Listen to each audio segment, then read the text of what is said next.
On the streets of Tehran, conversations have shifted to nuclear talks between Iran and the United States.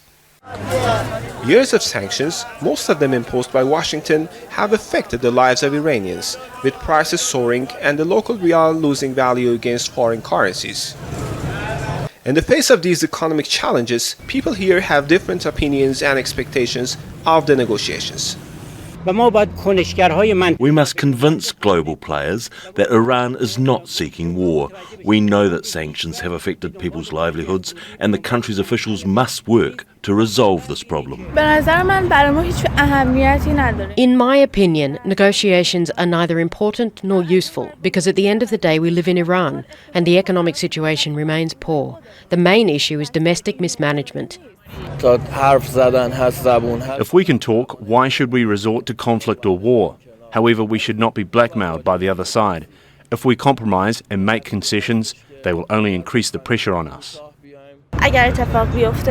If a deal is reached, it could have positive effects for people and drive away the shadow of war, but it is not something that will happen overnight. Analysts agree that the talks are a crucial step forward. However, they say challenges remain. The historical mistrust that exists between Iran and the US stems from past experiences. The latest example was the JCPOA, when the Americans withdrew from the deal. Naturally, Iranians do not have much trust in the US, but despite this, Iran has made the important decision to engage in negotiations in order to give diplomacy another chance. As with the previous negotiations, numerous issues remain unresolved between Iran and the United States as both sides are sitting down to talk again, and the talks are expected to be challenging. Here in Tehran, the sentiment is a mix of hope and caution. People say the issues are like knots that need to be untangled one by one, and that nobody expects everything to be fixed overnight.